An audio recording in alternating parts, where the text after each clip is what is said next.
Now, let's get you details of the first indigenously developed power plant, which is the indigenously developed nuclear power plant, the electric one at that has now begun initiations here in India. The Prime Minister yesterday spoke about how the operations have begun. This atomic power project is in Gujarat, and this is the announcement of a big scale. Why? Because it's significant. It comes at a time when India is hosting world leaders. In just a few days from now, the G20 leaders come calling. So let's take a look at what exactly this big significant development is and how it is going to impact the discussions that take place as far as clean energy goes at the G20 summit. This is India's first indigenously developed nuclear power plant unit in Gujarat. This is in keeping in touch with the energy target that India has. There are two operational units, CAPS 1 and CAPS 2, with a capacity of around 220 megawatts electricity.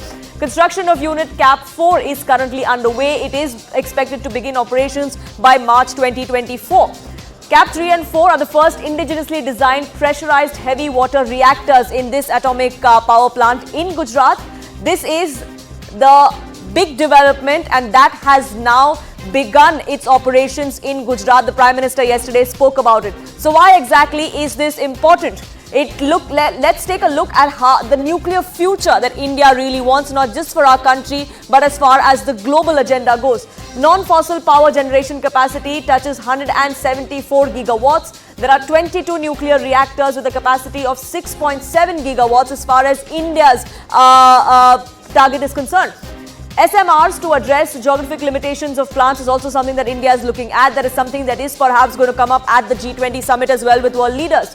The aim is to increase the use of renewable energy. It is to ensure that we have a cleaner world. Cleaner energy is really the focus of the Prime Minister and of the country. This is keeping in goals as far as clean energy is concerned. The Prime Minister has often spoken of this on multiple global fora.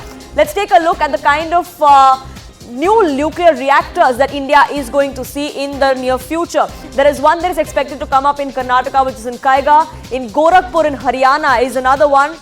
Manaswara in Rajasthan is another location where we could expect a nuclear power plant. Manda in Madhya Pradesh is expecting a nuclear power plant as well. So India is on path as far as it's upping its nuclear power capacity is concerned.